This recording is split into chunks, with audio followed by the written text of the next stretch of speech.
Prime Minister Dalton Tangelangi extends condolences to the people of Vanuatu following Monday's earthquake. Sir Colin Tukuitonga supports moves for a comprehensive review of Niue's health system.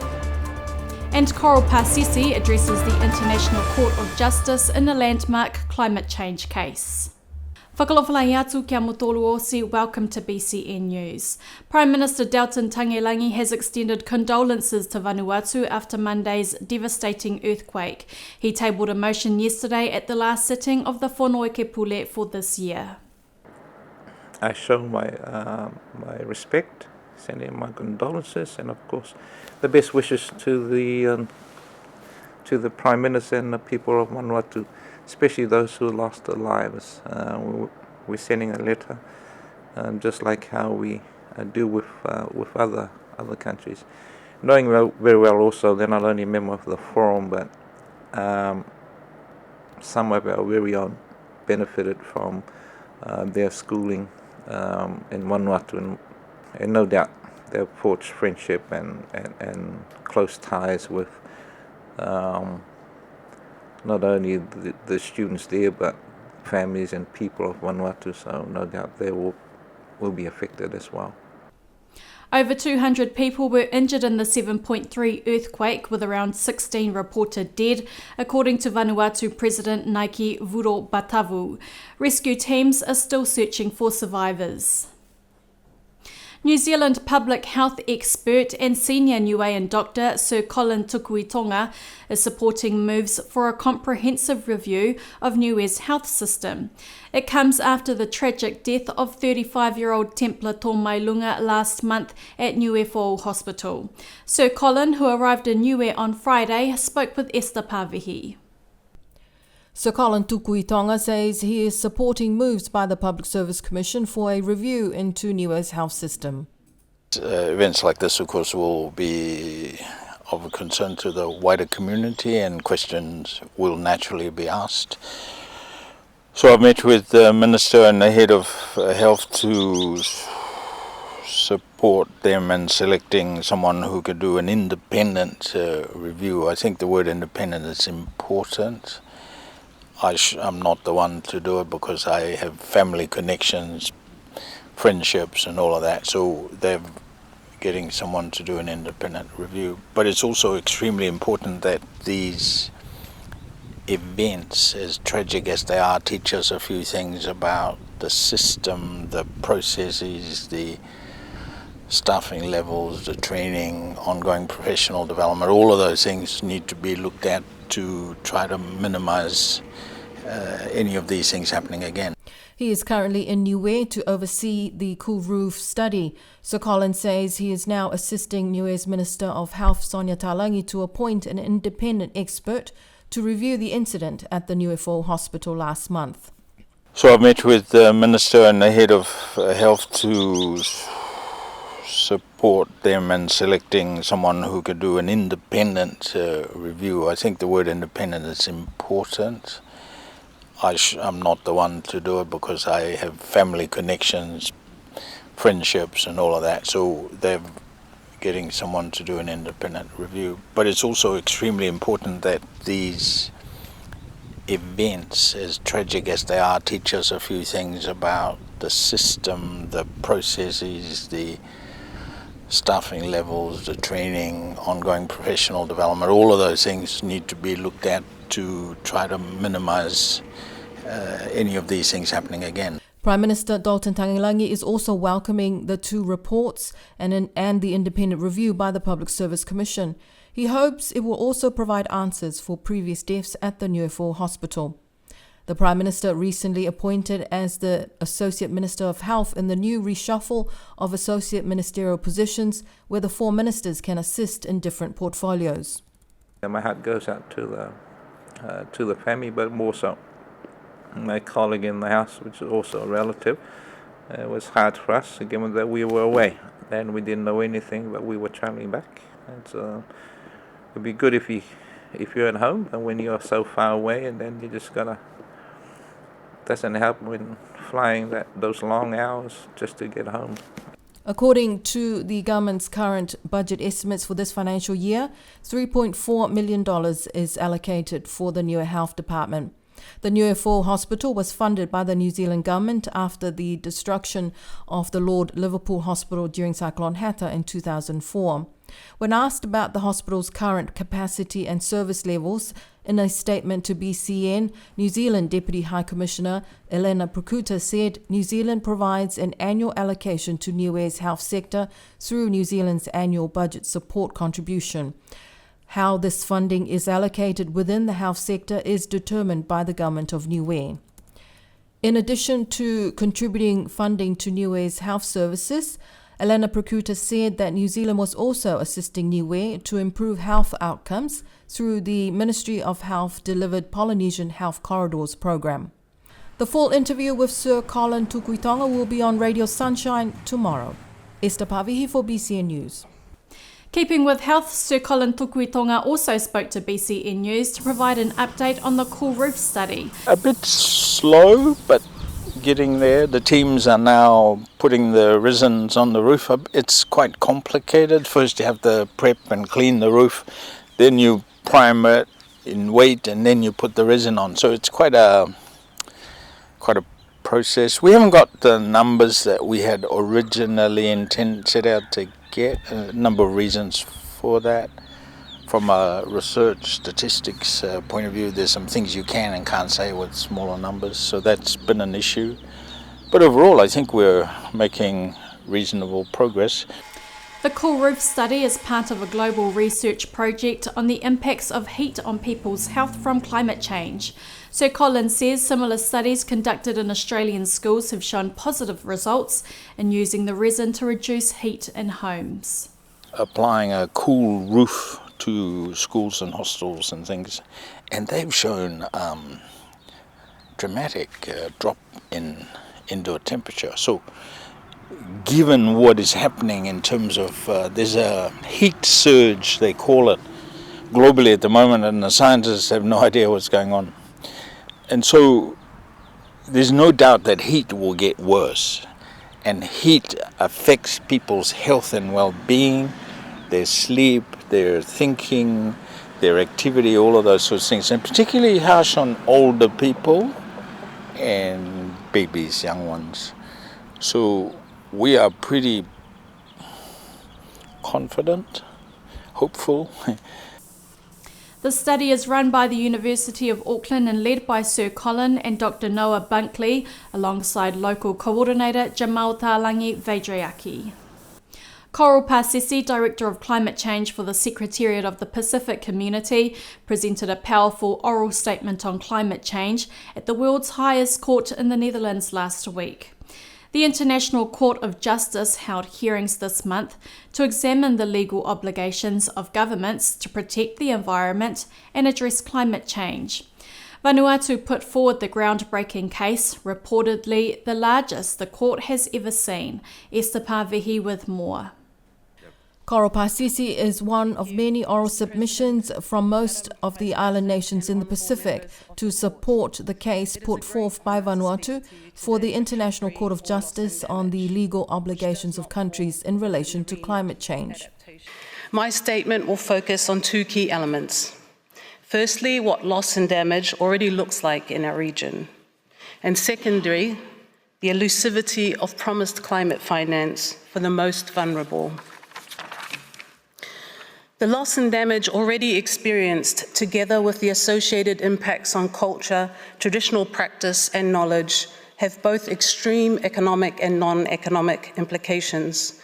Let me share with you a personal experience based on a Category 5 cyclone, Cyclone Hatta, which occurred in 2004 and left a trail of destruction across the Pacific, across 5 island countries. I will focus on the experience of Niue, the only Pacific SIDS who was unable to present at these oral proceedings, in which I am a proud Indigenous daughter of. Coral used the example of Niue and the devastation caused by Cyclone Hatta and the struggle to recover due to the lack of finance and access limitations for small island developing states and least developed states in the Pacific. What you are seeing in this second video is the aftermath of that wave inundation on what was one of the most populated stretches of critical infrastructure and homes in Niue's capital of Alofi. It is also where our main tourism accommodation, our only hospital, Justice Department and courthouse and National Museum stood just 12 hours prior. Coral Pasisi is one of the Pacific region's experts on climate change and has also presented twice before the United Nations Security Council. The economic damages sustained by Cyclone Heta in Niue alone equated to 5 times the GDP of our country. This was equivalent to 200 years' worth of exports at that time. This underscores both the magnitude of economic loss and damage and also the limited ability of small island states like Niue to recover and respond. It also washed away our only museum, Huanaki, and over 90% of all our cultural artifacts along with it. This is an unimaginable and irreparable and irreplaceable non-economic loss, one that cannot be remedied or restored, one that has robbed our children of their future inherent rights of traditional knowledge and cultural identity, and which has left scars of trauma that run as deeply as the scours left on the bare cliffs of Niue some 20 years later. The International Court of Justice will decide on 2 questions. Firstly, what are the obligations of states under international law to protect the climate and environment from greenhouse gas emissions? And the second question, what are the legal consequences for states that have caused significant harm to the climate and the environment? The decision of the court is expected in the new year. Esther Pavihi for BCN News. To education now, a groundbreaking new educational series for Fuata Niue is set to launch across Niue ECEs and schools. Created and produced by Glenn Jackson of Rocksteady Entertainment, the series is the first Niuean children's series of its kind, what is hoped will give a boost to Wangahau Niue. BCN News was at the pre-launch at Niue Primary School. It was a class lesson like no other at Niue Primary School. Excited students, parents and teachers were treated to a special viewing of the world's first Niuean educational children's series. Absolutely stoked about it. It's really, really good to see it, especially come alive and come together. It's been long awaited. From live action, comedy, animation and puppetry magic, the 10-episode series is almost 100% in Wangahau Niue and made in Niue too. I feel overwhelmed, happy, excited, exhausted, but I'm feeling really proud as well for the work that we're doing here in Niue. Funded by the Ministry of Foreign Affairs and Plan International Australia, the Niu Mataola project Potanga Tala Niue aims to immerse Niue children and preschoolers in their native language. I think it's a boost for our Wangahau Niue so that our students can also see that we can do content like this from our own country. It's a resource that will be with us forever, and it's something that teachers can use over and over again. I grew up here in the 90s and I wish we had this growing up for our kids. A passion project for creator Glenn Jackson, who hopes to take Niue programming into the future. We want to make sure that this content gets over the line so we can show our donors and show the people who are behind it that we can do it, that their support is justified, and that we can show as an evidence base that allow us to do this going forward, to keep building content for our children, because it's sustainable for their language, their culture and their identity and who they are.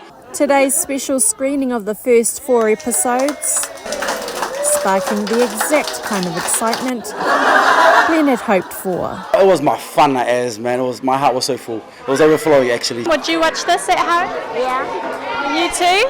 Yes. I know that my kids will be watching this again and again. They'll be watching it again tomorrow.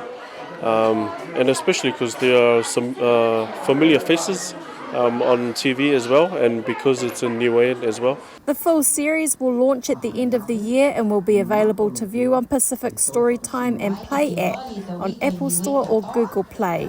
I like listening to Whangau Niue. Mutolukia! Mutolukia! And now learning it has just got a whole lot more fun. Moana Makapelu, BCN News. Keeping with education, young Niueans are being offered a chance to pursue conservation studies through a new scholarship program launched by the Niue and Ocean-wide Trust. The Trust is offering fully funded scholarships to residents aged 18 to 35 years old, focusing on marine and terrestrial conservation. Successful applicants must commit to working in Niue for at least 2 years after completing their studies. The initiative follows the recent announcement of grant funding for village councils and government agencies. Applications for the Niue and Ocean-wide scholarships will close this coming Sunday. Before we leave you tonight, we end the year with this feature story on one family who made a special trip home this year. Renowned Niue and Hiapo practitioner Cora Ellen Lafaiki Twist is no stranger to the island, but her most recent trip following the Pule Whakamotu celebrations was extra special as she welcomed her father home to Niue for the very first time.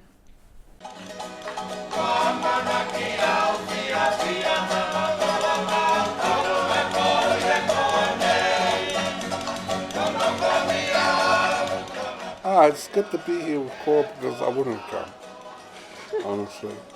Why? Because I'm the favourite daughter, right? Say it on camera. Yeah, well, she said it, but I didn't say it. Okay? There's proof.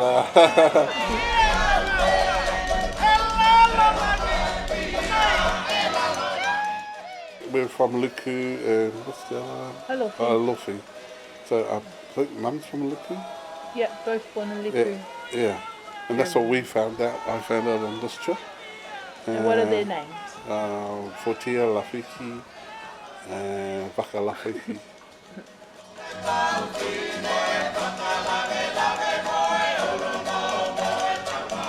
I would never have made hiapo if I wasn't asked by them.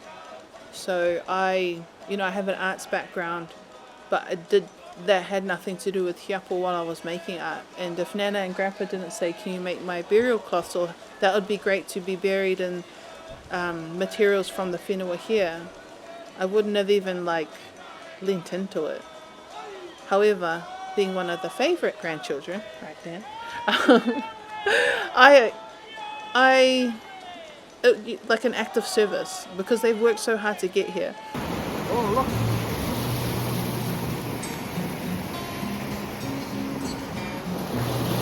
When I got here, I was like, oh, it's a different atmosphere. Different feeling. You know why you're so relaxed and that. Like you watch the other Niueans, you look like them. You know.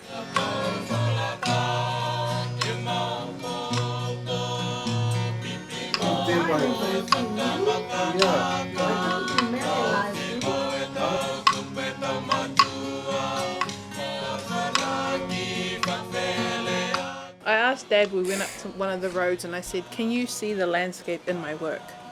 That's what something for me was wondering. I can see the houses that Cora does. Those are the houses I can see, and the graveyards that are outside the houses. Like when we took a photo of Dad's house, but it wasn't a house, it was just foundation. But it's still, I knew he lived there, so we just took a photo of that. And now we got to find Mum's house, so I can take a photo of that one. Like a little hunt. Yeah. But in a way that, I've been here many times, but I don't think I approached coming here as I want to know all the whakapapa, the genealogy. I was just being. But with Dad here, he has all these questions like, who are you to me? Are you my auntie and you're my cousin? And so we had Auntie Inga over, and being able to ask someone just direct questions. Yeah, because what were some of the few questions you asked her first? Where was Mum born? Where did they live? Which village they lived in? All the brothers, the sisters, and some of the other brothers I say who they are, and they film me and that.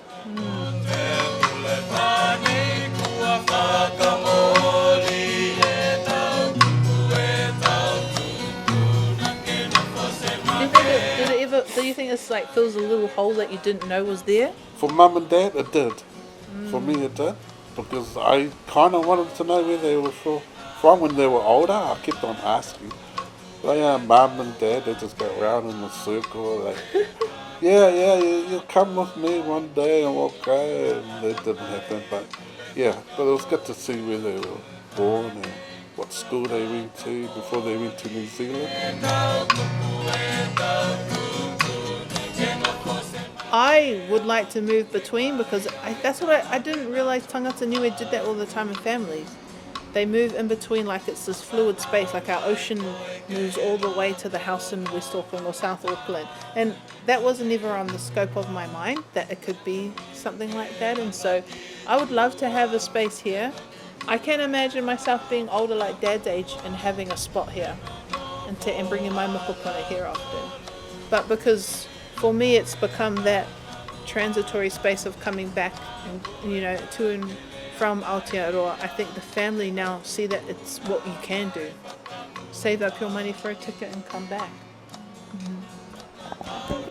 That's all for our English bulletins this year. Join us next week for our final Wangahau Niue bulletin hosted by Esther Pavihi.